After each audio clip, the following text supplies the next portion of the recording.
Olá, queridos, a paz do Senhor Jesus, seja muito bem-vindo ao canal do YouTube da família AD Blue, igreja pastoreada pelo nosso pastor-presidente, pastor Nilton dos Santos, como também o nosso pastor Lediel. Você está no nosso subsídio da Escola Bíblica Milagres de Jesus. E nesse momento, nós vamos estar conversando sobre a lição de número 11, Jesus acalma a tempestade. Em primeiro lugar, é importante você observar o nosso texto-chave, Marcos 4,39, e também observar a nossa leitura bíblica.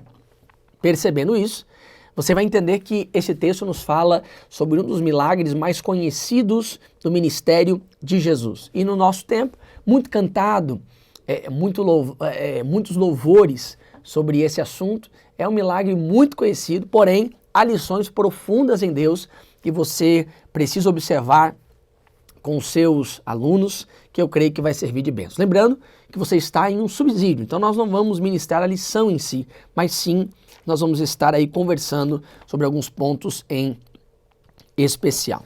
Em primeiro lugar, você entender que há duas coisas que são comuns a todo cristão, desde os discípulos até hoje. Primeiro, é a presença de Jesus. Jesus disse, eis que eu estarei convosco todos os dias. Está lá em Mateus capítulo 28, versículo 20. Segundo lugar, é comum também as tempestades. É importante você começar por essa introdução para os alunos entenderem como que a nossa história tem a ver com a história dos discípulos. Mesmo com tanta distância temporal, nós temos aí uma proximidade com essas duas realidades. E aí, eu quero que você preste atenção porque a nossa lição, ela se divide em 3 pontos principais. E cada ponto é a exposição de alguns versículos. Por exemplo, o primeiro ponto é a exposição do versículo 35 e o versículo de número 36. Então, 1.1, ele vai começar dizendo, o dia ainda não terminou. Você vai observar que Jesus, naquele dia, o contexto vai nos explicar que Jesus ensinou muitas parábolas. E naquele mesmo dia, ele manda os discípulos entrarem no barco, versículo de número 35. É como se Jesus estivesse dizendo duas coisas. Primeiro, eu tenho mais a ensinar. Segundo lugar, o que eu tenho a ensinar agora não é teórico. Você não vai só ouvir, você vai praticar. Então, perceba como que para Jesus há um significado profético por trás dessa expressão, naquele mesmo dia. Ou seja, tem algo a mais que Jesus resolve ensinar aos discípulos. E o que Jesus resolve ensinar? Bom, o versículo 35 vai nos apresentar, de acordo com 1.2, uma ordem, uma promessa e uma garantia. Uma ordem, uma promessa e uma garantia. Primeiro, uma ordem. Jesus não dá opção no versículo 35. Ele apenas diz, passemos. Ele não pergunta, ele ordena.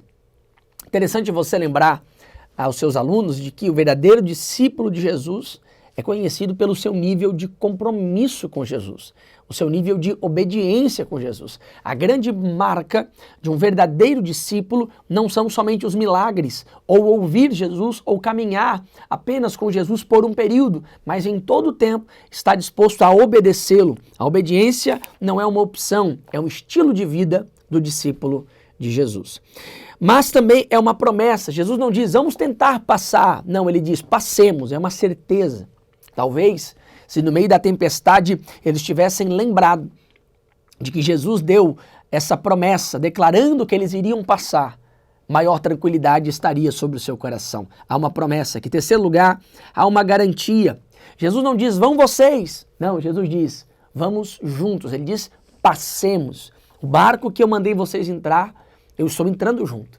O barco que vai navegar, eu navego junto. O barco que vocês estão indo, eu também vou junto. Essa é a garantia. Qual é a garantia que vai dar tudo certo? É a presença do Senhor Jesus. Esse é o primeiro ponto. A exposição do versículo 35 e o versículo de número 36. Agora, o ponto 2 é a exposição do versículo 37 e o versículo de número 38. Antes de nós continuarmos, você já deixou o seu like? Você já deixou o seu curtir? Deixa aqui embaixo. Atenção, deixa aqui embaixo. Diga de onde você está falando, qual é a sua cidade, inscreva-se no nosso canal.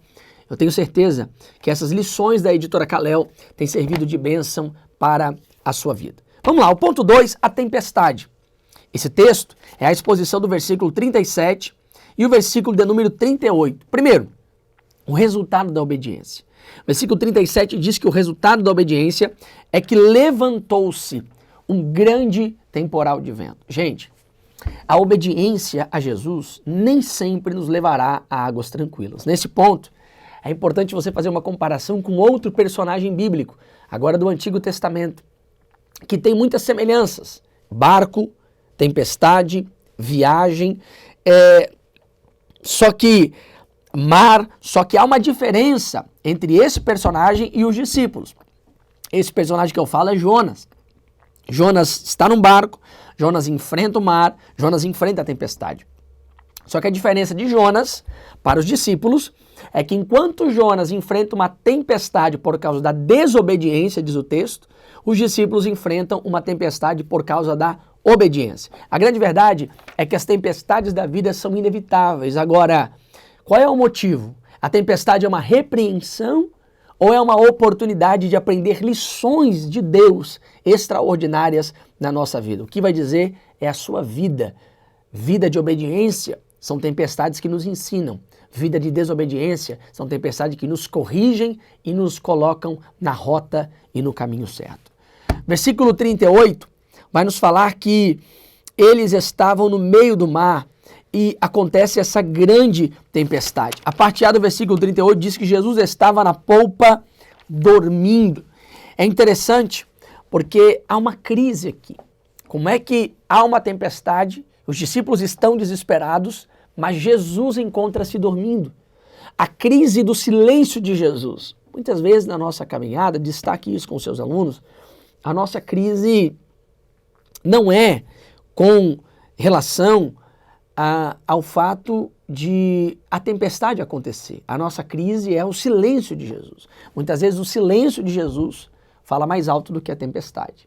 E aí, a parte B do versículo 38, há uma pergunta no meio da tempestade. Em primeiro lugar, Jesus ordena, entre no barco. Em segundo lugar, eles estão obedecendo, mas o resultado dessa obediência é a tempestade. E então surge a pergunta no 38, dizendo, mestre, não te importa que pereçamos? É a pergunta do desespero.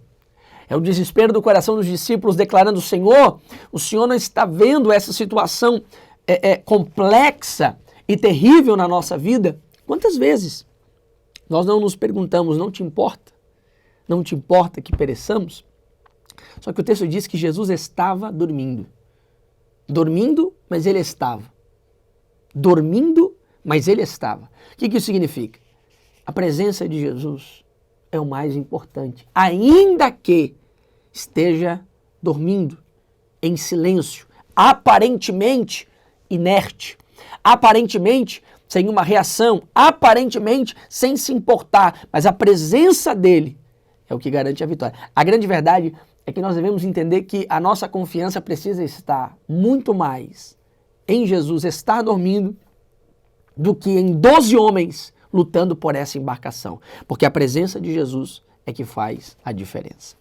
E aí, não se esqueça de, durante a aula, permita os seus alunos participarem, permita os seus alunos interagirem para o maior desenvolvimento aí da sua aula. E como é um tema conhecido, deixe os seus alunos participarem, não tenha medo se durante a sua aula houver muitas intervenções, pois é um texto conhecido, eu tenho certeza que vai ser bênção de Deus. Só não perca a exposição de forma cronológica, assunto por assunto, versículo por versículo, senão você puxa um assunto, depois puxa outro, e então você vai acabar se perdendo no seu horário.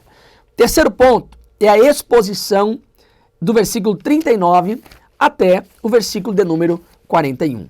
Versículo 39, o fim da tempestade. Quando Jesus desperta, ele libera uma palavra e a tempestade se acalma. É interessante porque quando Jesus decide despertar, decide agir, decide falar, decide fazer alguma coisa, decide reagir à tempestade, tudo muda, tudo se transforma. Aplique isso aos seus alunos. Na decisão de Jesus está a mudança da nossa história. Na decisão de Jesus está a transformação da nossa realidade. E aí o 40 vem a seguinte pergunta, que é a exposição do 3.2, Aliás, melhor dizendo, o 3.2 é a exposição do versículo de número 40. Por que são tímidos? Por que sois tímidos assim? Não tendes fé? Interessante. Porque depois do milagre, quando eu penso que Jesus vai parabenizar os discípulos por ter o buscado, dito, Senhor nos ajuda, Senhor nos ajude, nos acuda, nos dê uma solução, Jesus dá uma repreensão a eles, dizendo, por que sois tímidos? Ou, por que não tendes fé? Por que esse pedido dos discípulos demonstram falta de fé? Se a Bíblia manda a gente pedir, a Bíblia manda a gente buscar. O problema aqui, preste atenção no que eu vou lhe dizer, está no espírito pelo qual eles buscam a Jesus. O espírito pelo qual eles buscam a Jesus é dizer assim, o Senhor nos trouxe aqui para morrer, não te importa que pereçamos? O Senhor não vê que não tem mais jeito? O Senhor não vê que nada mais vai mudar? O Senhor não percebe que nada? Faça alguma coisa, nós vamos perecer. A ideia é que quando os discípulos buscam a Jesus, mestre, não te importa que pereçamos, lá no versículo 38, é que eles estão dizendo, o Senhor não está vendo a nossa dor? O Senhor não está vendo o nosso dilema? Que nós estamos desistindo, desanimando? A grande verdade, irmãos, é que a fé deles diante da tempestade se apequena. Porque eles compreendem que, pelo fato de Jesus não fazer nada, eles estão perecendo. Mas eles não compreendem que ainda que Cristo, Jesus não tenha feito nada, ele continua no controle absoluto dessa história. Porque ainda que a tempestade esteja acontecendo, eles não morreram, o barco não naufragou. A tempestade é grande, mas o barco ainda não afundou.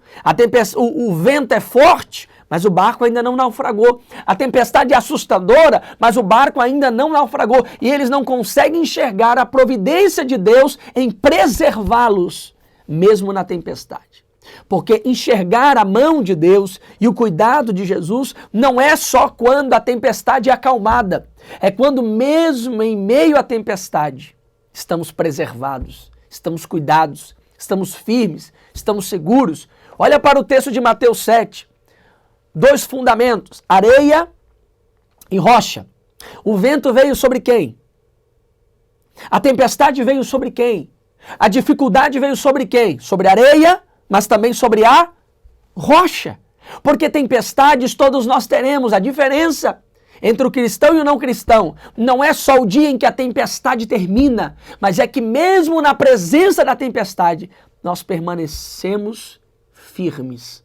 Porque a nossa confiança não é no fim da tempestade, mas é que Jesus nos faz permanecer ainda na tempestade. Por isso, quando termina o milagre, Jesus diz, por que não tendes fé? Fé não só para acreditar que a tempestade vai se acalmar, mas fé para ter confiança no meio da tempestade. Fé não só para acreditar que o vento vai cessar, mas fé para declarar ao vento, você continua soprando, mas maior é o que está comigo do que aquele que está no mundo. Fé não só quando o mar se acalma, mas fé quando as ondas do mar são bravias e você declara, a minha confiança está no Senhor. Fé não só para o dia da vitória, mas fé para no dia da dor suportar o dia mau. Por isso que Jesus pergunta, não tendes fé? A verdadeira fé é provada na tempestade. Glória a Deus. E aí vem uma pergunta, 3.3. Quem é este? Quem é este? É interessante essa pergunta, meu Deus, esse texto me deixa eufórico, meu lado pregador se manifesta com força, porque quem é esse? É interessante, irmãos, porque se você ler do capítulo 4 para trás, Jesus já pregou, já realizou grandes milagres, mas no olho do furacão, no meio da tempestade, eles têm uma experiência que na beira da praia ainda não tiveram. Deixa eu dizer uma coisa, existem coisas em Deus que nós vamos viver saindo da beira da praia. É no meio do mar, é no olho do furacão, é no dia da tempestade que nós vamos ter reais experiências com Deus, porque os discípulos de Jesus não são feitos em poltronas fofinhas debaixo de ar-condicionado. É no olho do furacão, é no dia da tempestade que nós vemos a grandeza do nosso Deus, mesmo diante do caos e da dificuldade. 3.4.